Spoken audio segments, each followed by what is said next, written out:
Fellas, ladies, you looking for lotions? You looking for beard oils? But unfortunately, everything you get from mainstream got chemicals in it and it's probably killing you? No problem, we got you. Go check out my people from Top to Bottom Hair and Skincare. That's Top to Bottom Hair and Skincare. www.top2bottom, BOTTU, the U is for unique, M.com. Tell them I sent you.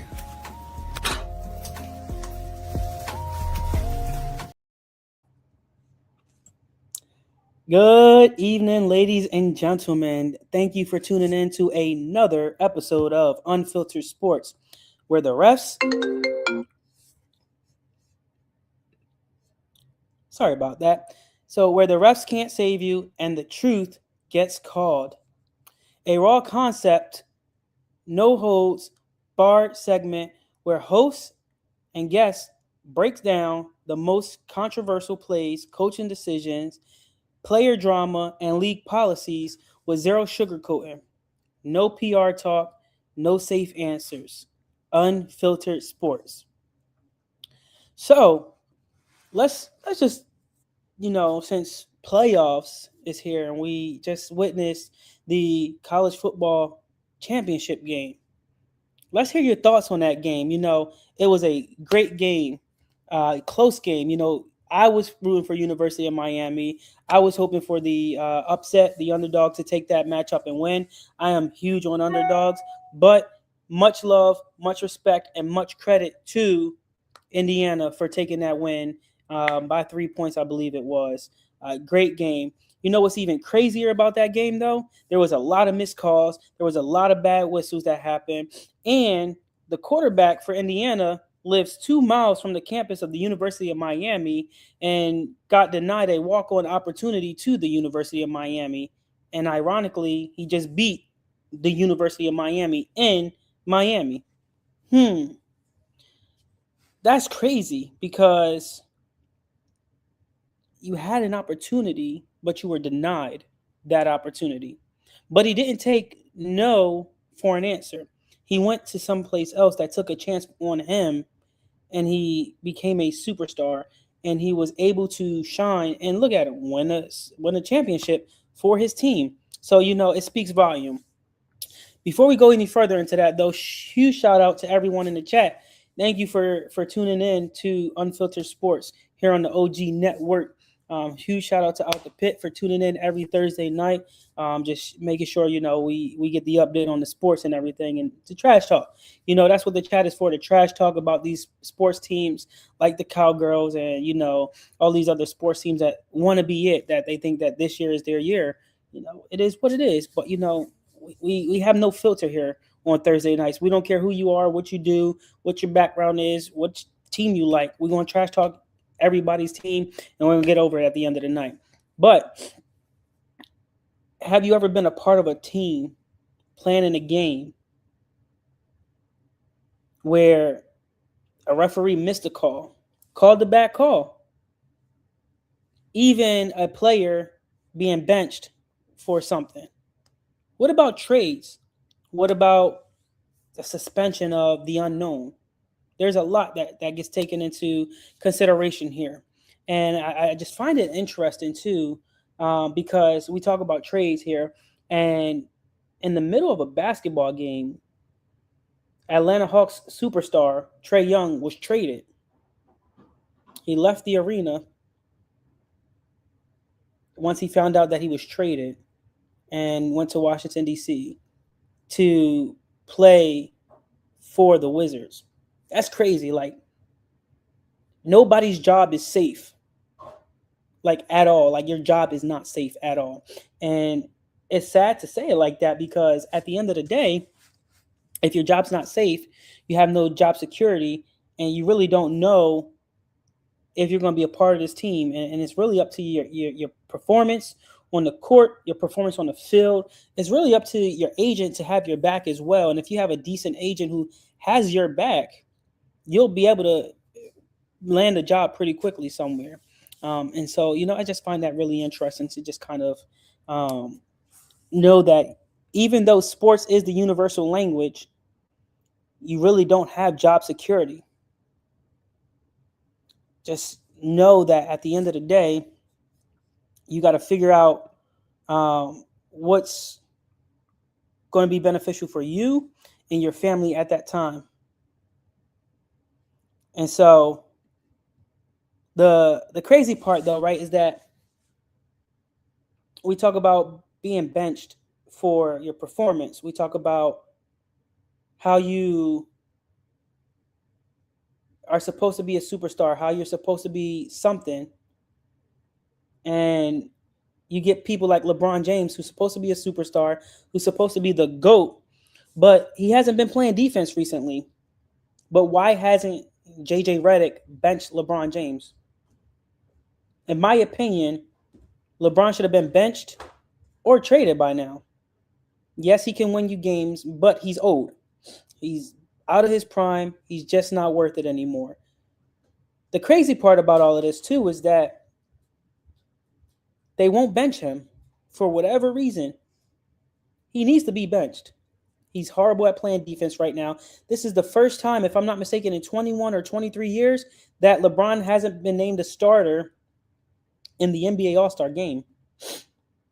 Crazy. But LeBron wants to cry about every little thing. Like, what's up with that? It's unheard of, because the way this generation is, they are set up to be soft. In my opinion, the way that this game is played, everybody has to shoot a three-pointer. Nobody wants to play fundamental basketball.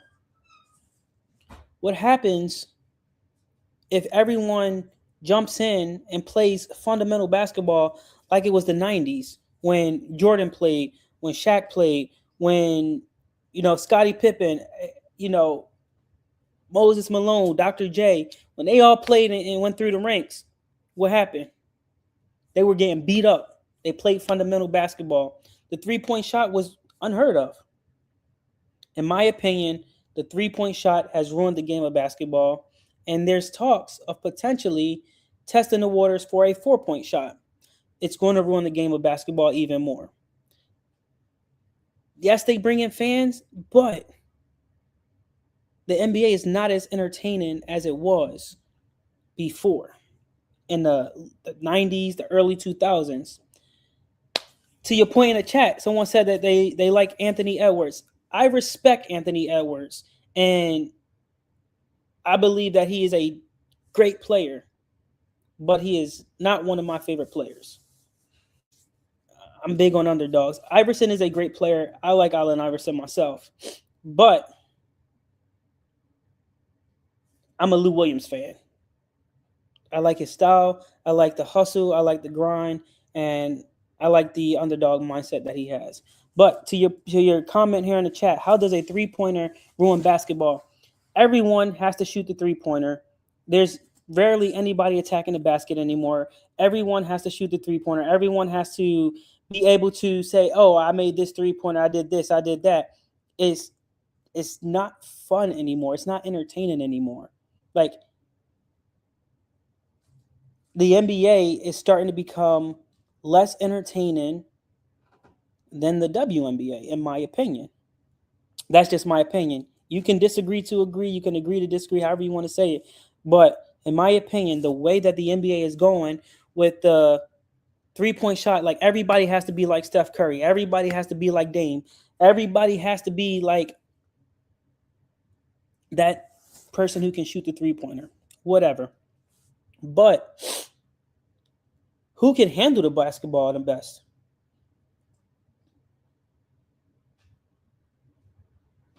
Hey, that's a great point. Spud Webb is a great basketball player. So was Muggsy as well. If we looking in, the 90s,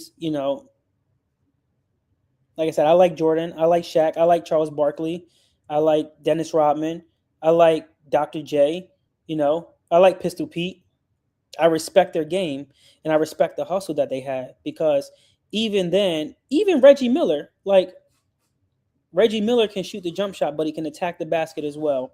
And my thing is that everyone is trying to beat some type of stat and beat some type of record, right? So Steph Curry can shoot the three. He shoots it very well. He's confident in his shot, and he can shoot it, turn around, and know that it's going in. I applaud him for doing that. But everybody wants to do the same thing that Steph is doing. He is setting a trend. He's setting an example, and everybody is trying to follow after him. Chris Webber, part of the Fab Five, great player. I respect him. He's part of the Sixers as well. But I really don't like the Kings. I mean, because you had Mike Bibby, you had Chris Webber. You had a decent squad, but what did they really do? You had Peja Stojakovic. What did they really do? They could have made a run. I like the Detroit Pistons, when they played back in 04 and they won the championship because they were an underdog team. They had Ben Wallace. They had Rasheed Wallace. They had Rip Hamilton, who's from Coatesville, Pennsylvania, by the way. So if we got anybody that's from the local area, huge shout out to Coatesville, PA, and, Rip Hamilton for, representing very well to an underdog city. The other crazy part is that they had Chauncey Billups as well. They were an underdog team. Now, mind you, like hindsight a couple years down the road, if they all would have stayed on the same, they did have Prince as well, Tayshaun Prince. I forgot about him. But imagine if that team would have stuck together just a little bit longer, and then AI got traded to the Pistons as well. Just think about the damage they could have done to the league. It would have been crazy to see. I like that. I like that right there. Now, don't get me wrong. Like, Kyrie has changed the game with the way he handled the basketball. Derrick Rose has changed the game of basketball. I don't know. What about the Pacers? Elaborate on that one for me. What about the Pacers? I mean, Reggie Miller is probably like the best person on the Pacers at the time. I mean, I just wasn't sold on them. Like, yeah, he scored what? Like 20 points almost it was in 30 seconds or something like that. Something crazy like that. But what about them? Were they really that competitive of a team? Were they really that much of a powerhouse? They are trash. They had Tyrese who messed his ankle up or towards Achilles or something like that. But they choked. Exactly. They are not the team to beat. They are not really the team to talk about. If you want to talk about them, in my opinion, they're like the Dallas Cowboys of the NBA. Like, that's just my opinion. I think the Pacers are the Dallas Cowboys of the NBA. I don't hang around their fans long enough to talk to them about if they think they're going to win a championship this year. But I think that with all the hype around Caitlin Clark and Tyrese Halliburton in Indiana, it just brought too much hype, and it just ruined their play, their mindset. Because if I'm not mistaken, Halliburton didn't do nothing on Team USA to help them win the gold. So, like, is he really relevant at that point? Like, is he really considered a superstar? Yeah, he can shoot a three-pointer. Yeah, he can make a crazy basket. But, like, let's be for real. Let's be honest. Is he really the franchise player to lead the team back to another NBA Finals and potentially win? I just don't see it. After his injury, don't see it. Now, if you look at like Yao Ming and Tracy McGrady, that was decent. If I'm not mistaken, at one point Vince Carter joined that team with Tracy McGrady, or Tracy joined the Raptors with Vince Carter. But either way, like, I would have loved to see Vince Carter and Tracy McGrady win a championship together. Now that would have been like epic to watch, and history would have been made there. Like, that would have been crazy. Like, in general, just to see that happen alone. But let's shift focus a little bit from basketball. We're going to go back to basketball a little bit here in a little bit, but let's shift our focus to the NFL, to where you have the NFC Championship game and the AFC Championship game, where you got Coach Mike versus Coach Sean, and then you got Coach Mike versus Coach Sean. Ironic, huh? Was it in the script, or is it for real? I mean, you got what, the Rams versus the Seahawks, and then the Broncos versus the Patriots. Like, if I'm being honest, I would like to see the Broncos beat the Patriots, and then I would like to see the Rams beat the Seahawks, and then I would like to see the Rams win the Super Bowl. But if we're being honest and the script goes the way it's supposed to go, you'll probably see a Patriots Seahawks Super Bowl, and hopefully this time they don't run the ball or they don't throw the ball on the 1 yard line. They actually pass it. That is true. They are blood cousins, and that's the crazy. That's why I said it would be epic if they actually won a championship together. That'd be nice. Like, just think about that. But let's hear it in the chat for your NFL predictions really fast, because I want to bring this as our unfiltered, unpopular opinion here. And who do you think is going to be in the Super Bowl, and who do you think is going to win it all? So let's hear your Super Bowl predictions before we jump back to the NBA, because I got some stuff that I want to hear about from the NBA from you. Excuse me, from you guys. So Super Bowl predictions. Let's hear it. Who's playing each other in the Super Bowl and who's taking it all? I've already told you mine. I honestly think that we're going to see the Broncos versus the Rams. That's my prediction, and I think the Rams win.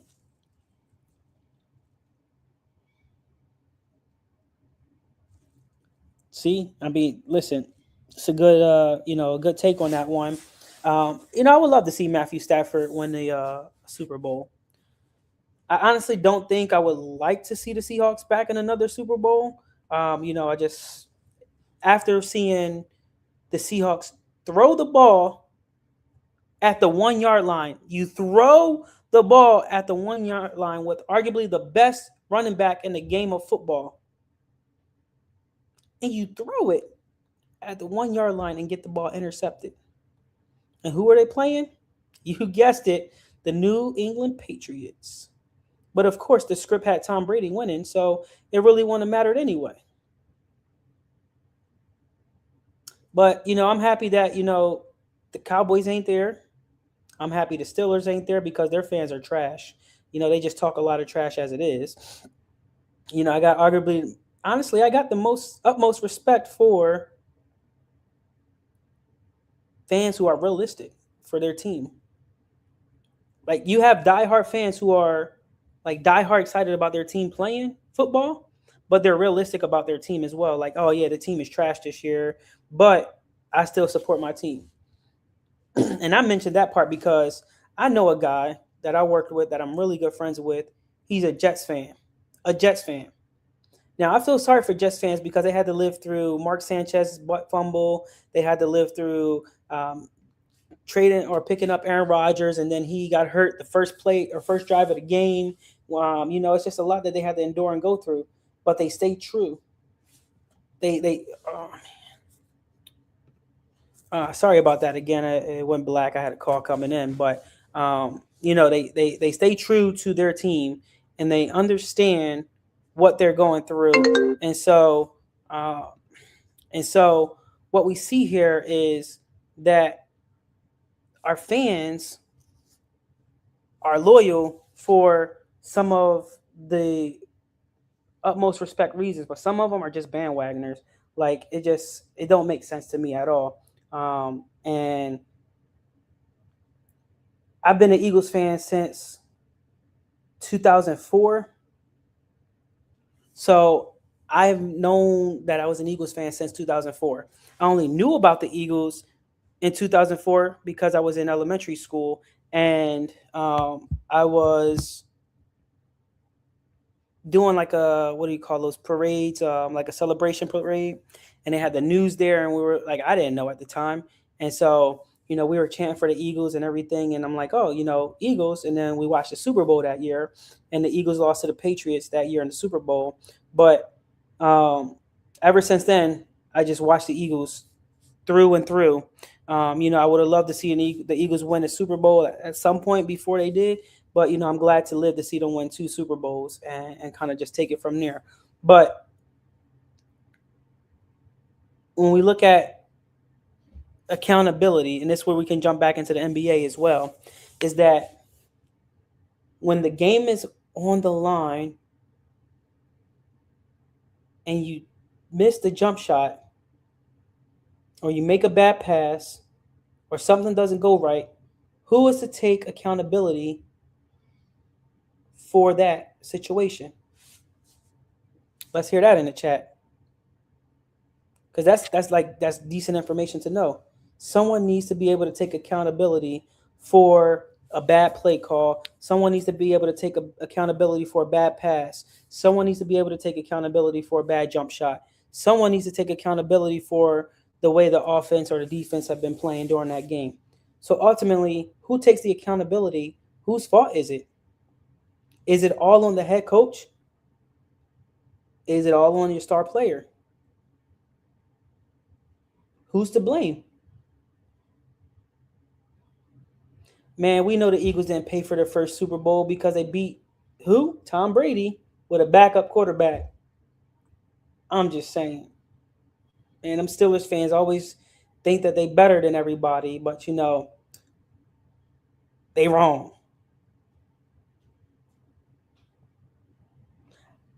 That is true. The head coach has the weight to bear. I think he has majority of the weight to bear, but I don't think that all the accountability and responsibility falls on the head coach, because the head coach brings in a coaching staff to do their job, and he trusts them to do their job.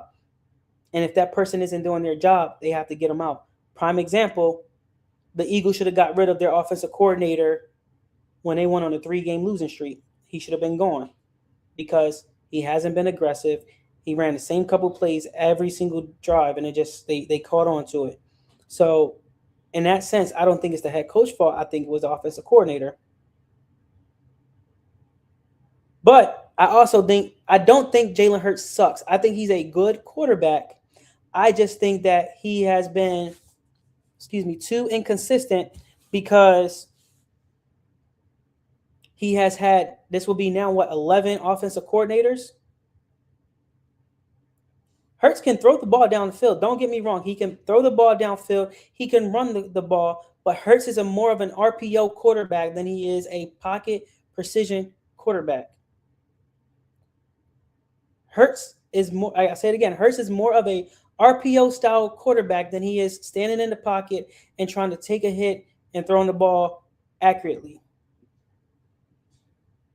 I can't expect a quarterback to do his job if every year he's got a new offensive coordinator. You have to be able to, like, you're learning a new system every single year. That's 11 years straight, if I'm not mistaken. He has to learn a new system 11 years straight. That's hard to do, and I give him the respect. I don't think he's the great quarterback. I don't think he's a bad quarterback. I think he is a good quarterback. The reason I say that is not only because they're comparing his stats to Tom Brady's stats, but I say this because he has led the Eagles in so many different ways to help them win games, and he's put the team on his back because he had to. When A.J. Brown was complaining about not getting the ball thrown to him, what happened? Hurts started throwing the ball, and what did he do? He started dropping the passes. So Hurts had to start looking for other options. Devontae Smith, Saquon Barkley, Dallas Goedert. He got options. So he had to start using his options.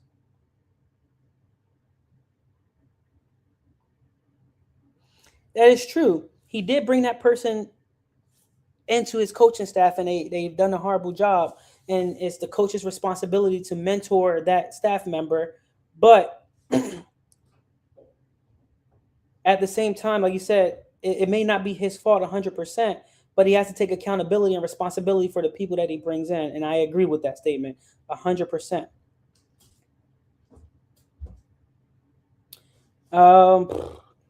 After you pick Jordan, who else would you choose second for your team, and must be from 80s and 90s player? If you count Kobe Bryant as being a part of the 90s player, I'll pick Kobe as my second choice. And Bars Guns 1751, I agree with your statement here, right? Is he good enough for long-term success for the Eagles? No, I don't think so. He does make bad choices, and it is what it is. You have to live and you have to learn. But who is holding him accountable if his play caller is changing every single year? How do you hold someone accountable?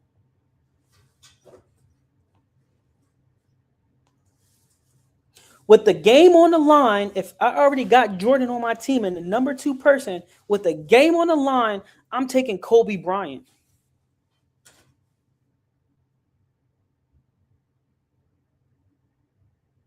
Straight up, I'm taking Kobe because Kobe mimics Jordan's game to a T, but he crafted it better and improved it to have his Mamba mentality. So with the game on the line, injury or not, I'm taking Kobe. Straight up. You're right. Andre Iguodala was okay for the Sixers. He was a decent role player. He was a decent role player for who? The Golden State Warriors. When he played for Denver, you really didn't hear much about him. I don't think he was that good in Denver, but again, I would agree with that statement that he was okay for the Sixers. So like, you know, I'm not like Max Kellerman with the game on the line and you got to pick between Curry and Iguodala. I'm taking Curry over Iguodala. I would have Michael Jordan. I would have Kobe Bryant. I would have Dr. J. I would have Scottie Pippen, Larry Bird. I would pick Shaq. I would pick uh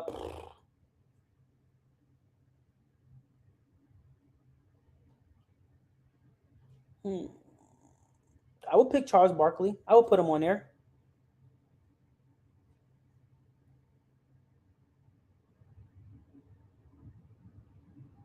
Now, are we talking like you trying to recreate the dream team over here? Because if you want to recreate the dream team, Hassan, let's hear your dream team.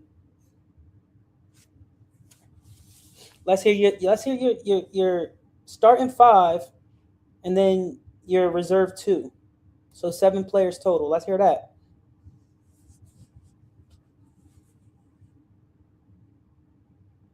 I see out the pit once Shaq.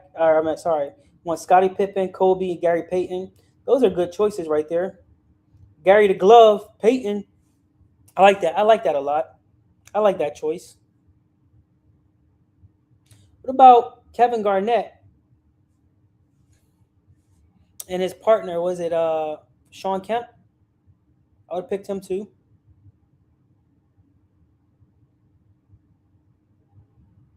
But yeah, let's throw it in the chat. Put your starting five and then your reserve two.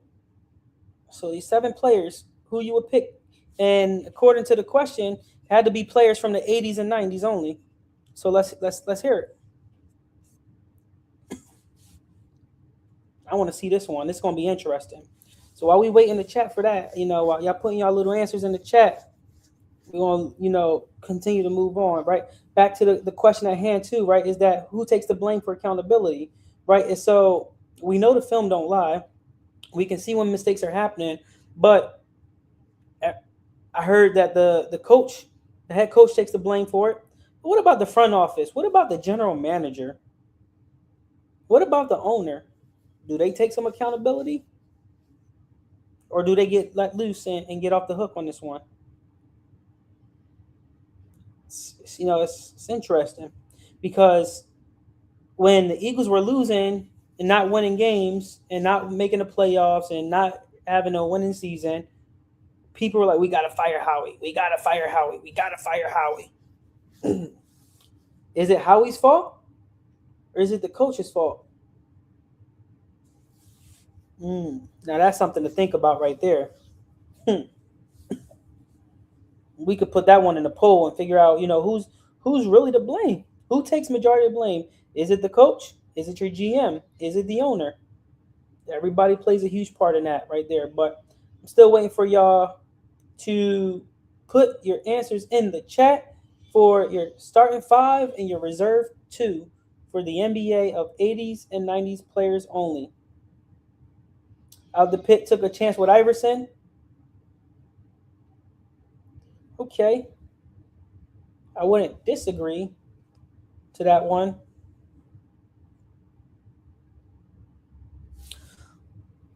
Let's see here. What about Moses Malone?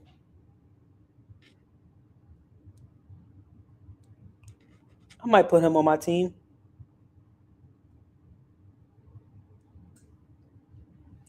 Um, ooh, you know what? Hakeem Olajuwon. I would put Hakeem Olajuwon on my team. That's a good one. A great big man. Ooh, what about Stockton? Hmm,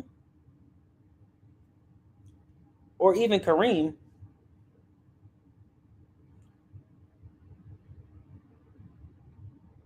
That is true. Jerry Jones is always in front of the media, but if I'm not mistaken, Jerry Jones plays the role of the general manager and the owner. So, his mind, and he's just delusional in his mind, he just needs some help and he just needs some more guidance or whatnot.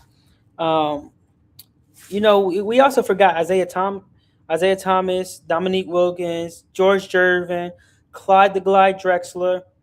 We got some players there that were like 80s icons. David Robinson, Carl Malone. You got Grant Hill. And then again, you got Kobe, Tim Duncan, Iverson, who were kind of like in that middle point of 80s, early 2000s, or sorry, not 80s, 90s, early 2000s. But honestly, if I had to pick a starting five, I would pick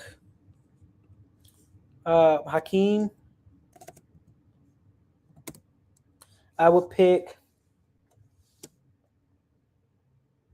David Robinson.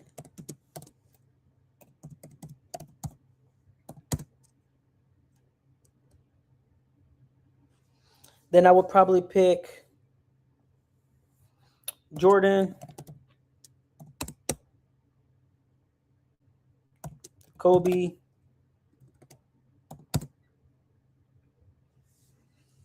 and then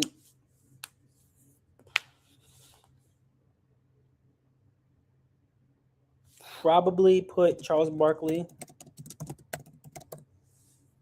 And this is not like a any specific order or anything like that. One, two, three, that's five right there. I would also put Iverson in there as well. And then I would put it's a tie for my last one, honestly. I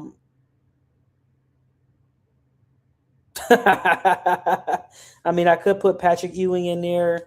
I could put Clyde Drexler in there.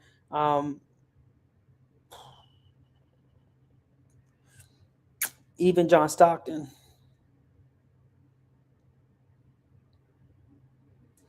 But if I'm,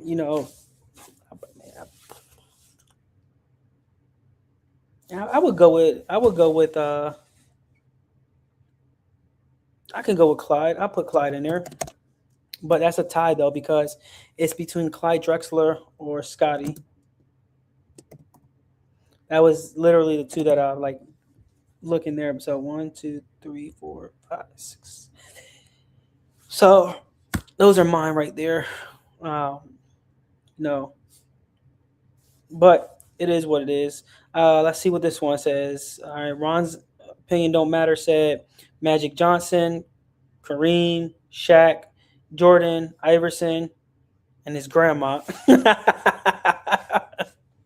That means if his grandma was a baller, ladies and gentlemen, he must be a baller too. We got to see some film on this one here. Let's get the film rolling for Ron's opinion don't matter. Playing basketball, growing up.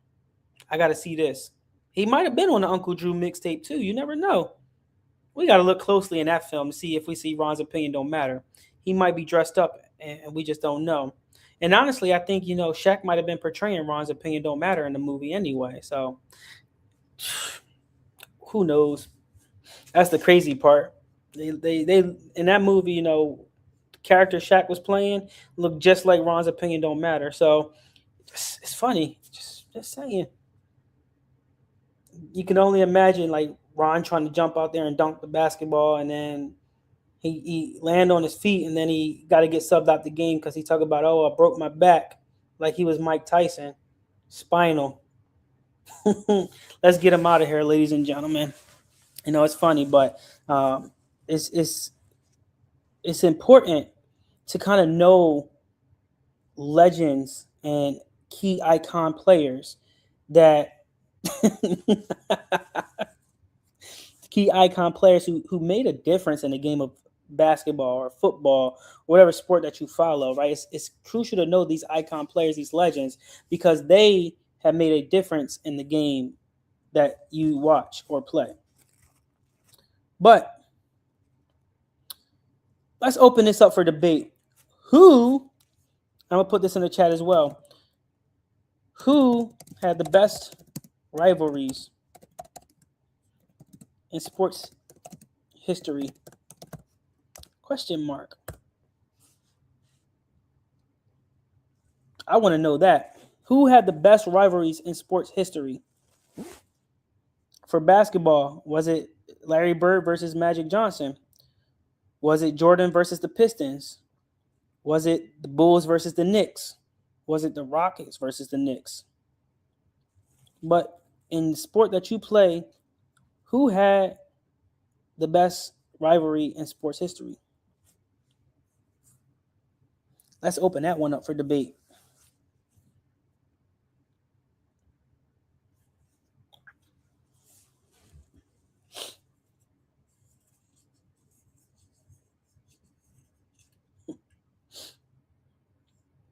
Because that'll be interesting here too. Like, hey, what is it just Shaq and Kobe? Now that's classic right there. They fight all the time, but they respect each other. But that's a good one. They when Shaq was traded, they were pretty much rivalries. What could have been LeBron and D Wade or LeBron and Carmelo Anthony. Who had the best rivalries of all time?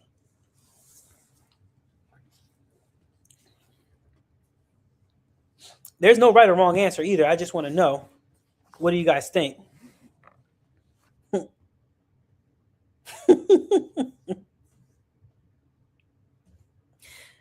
Ron Artest versus Meta World Peace.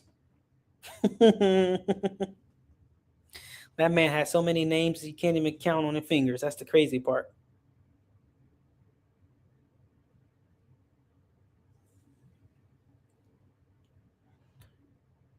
See, you can look at the history of the 80s and 90s players, early 2000s players, and even the players to today. But honestly speaking, if those rivalries never happened, would you be able to enjoy the game that you were watching? So if, the Bulls versus the Knicks was happening, would you be able to watch it if it wasn't a competitive game? If Jordan versus the Pistons was happening, would you be able to watch that game? Right? Just look at it, right? If Shaq and Kobe wasn't having a fight or an argument because Kobe not passing the ball and Shaq ain't getting the ball down low or whatever the case may be, if that's not happening and Shaq doesn't get traded,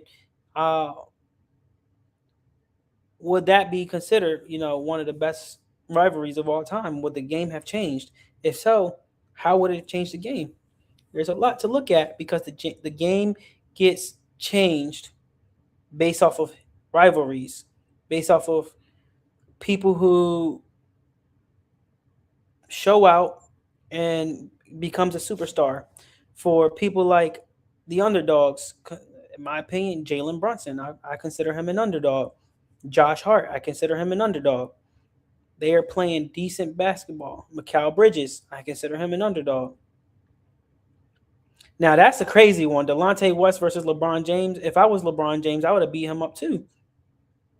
It's like, why are you trying to talk to my mom? Like, that's crazy. We supposed to be teammates. Teammates. Nah, I'm gonna sip my drink. Nah, that's not happening, OG. Nope. Not today. Not today. But I want to know if you had to play a sport and watch that sport for the rest of your life, which sport would it be and why?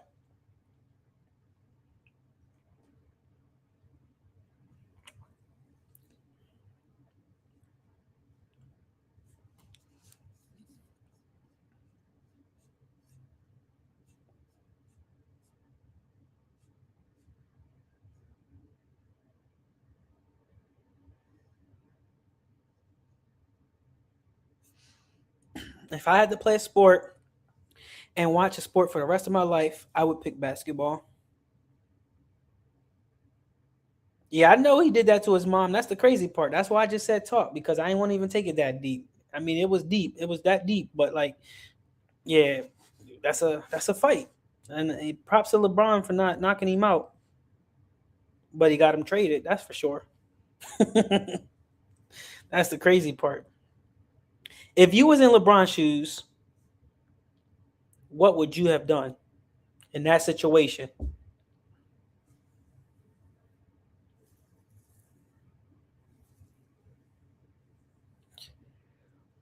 That's a great point right there. If you was in his shoes, what would you have done in his situation?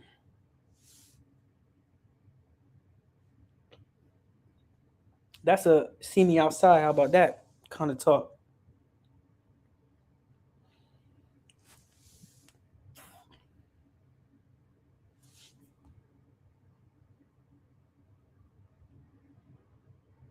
See, I like football, but football becoming too soft. Like I miss the days when Brian Dawkins would come out and knock your teeth out. I miss the days where Ray Lewis was out there knocking somebody out. Like those were the hard hitting football days where the quarterback can get hit or even touched without a flag being thrown.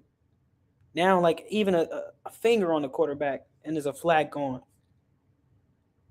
Roughing the passer, defense, number 95.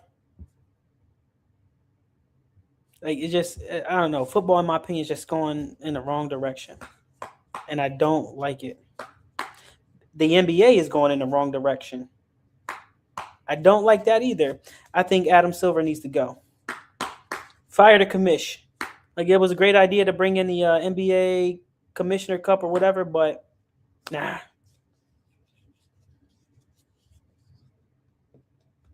He said women's football. He's wild for that. Um, yeah, except I like basketball, so I will watch the WNBA. I will watch college basketball, women's and men's college basketball. I will watch men's college basketball too. I'm a huge Villanova fan, so Villanova's back in the win column. Villanova's doing really good, and if I'm not mistaken, they should be nationally ranked at some point, and hopefully get an invite to the national champion or the national tournament as well. The big dance in March, so that's coming up. Ooh, that's going to be good talk. Really good talk. Is March Madness. When March Madness gets here, y'all better have your game faces on and ready to go because when the door comes knocking, coming out with the hammer, I'm telling y'all now, I don't think Villanova's going to win a national championship this year, but I think they're going to go, if they make the tournament, I think they're going to go pretty far because they're playing very well. I was sad when Jay Wright retired, but I'm happy for him that he's doing bigger and better things right now. But I need Villanova to get back in the win column. It's another team I've been following since 2004, and I respect Coach Wright and everything he's done for that program to turn it around the way he did. I actually saw him in person, and I should have got his autograph, but that's okay. I remember when I was in basic training, and I heard that Villanova had won a national championship That was hype. That was in 2016, and then they won again in 2018. So 2 natty championships in the span of 3 years. Bro, they actually got a professional pillow fighting sport. That's crazy. That is wild. If I'm being honest, I would watch the slap that power slapping sport is one on one. You got your hand, you better grip it, bow, and just smack the living hell out of somebody. Like I would do that too. No lie. I would watch that because it's just like you like let me just like bring my hand all the way back with all my power and just smack the daylight out of you and then watch your head tilt one way and your neck tilt the other way, and then next thing you know you knocked out conscious and they got to get the smelling sauce to wake you back up, and then next thing you know you don't even know what day it is, you don't even know where you at, you got knocked out. You looking like the dude from Friday when he got knocked out and talk about my grandmama gave me that chain. Nah, man. I like watching that though. That's very entertaining. The power slapping sport or whatever it's called. But I did see scrolling through like shorts and stuff like that on Instagram and Facebook. I seen some of those pillow fighting events and people be jumping over or no, that's tag. But pillow fight, they be in like the octagon ring, like the UFC ring style rings, and they be smacking the lay out of everybody with a pillow. It's crazy. No, I wasn't talking about power slapping, running and power slapping. Power slapping, you standing still and getting knocked out. I'm talking about, and they got an actual pro sport for like tag. It's like one on one, and you jumping over rails and you ducking and dodging and everything. And if you get tagged, you lost. But yeah, that's what I was referring to, not power slapping. But yeah, that's crazy. Like yeah, yo, we should set up an OG network power slapping competition, like a tournament for power slapping on the OG network. That'd be crazy to see. But the first ever match of power slapping on the OG network is got to be Ron's opinion don't matter and out the pit. I got to see that one right there. Those two. First ever power slapping match on the OG network has to be Ron's opinion don't matter versus out the pit. And we ain't talking about with the little tortilla slapping and all of that. Like actual power slapping. Let's see that one. But Ron going back away anyway, so it's all right. We know he getting old. He ain't trying to relive his glory days or nothing like that. But that's all right, man. We know talk is cheap some of these days, but that's all right. I'm okay with that. But on Unfiltered Sports, there's no whistle, there's no timeouts, and there's no excuses. There's just nothing but heartbeat, cold truth, and no feelings attached.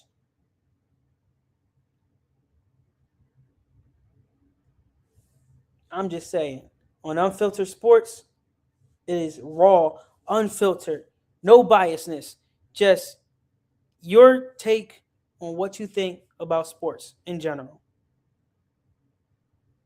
I don't want to see Ron's opinion don't matter forfeit already because that's crazy. But if he ain't got nothing left in the tank, we'll see what happens.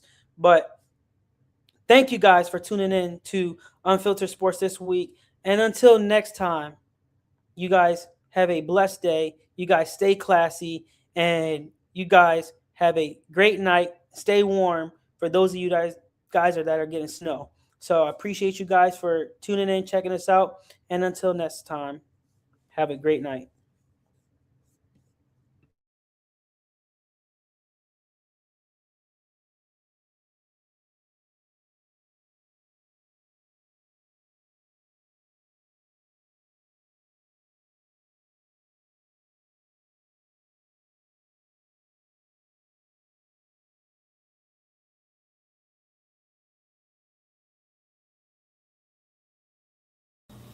Fellas, ladies, you're looking for lotions, you're looking for beard oils, but unfortunately everything you get from mainstream got chemicals in it and it's probably killing you?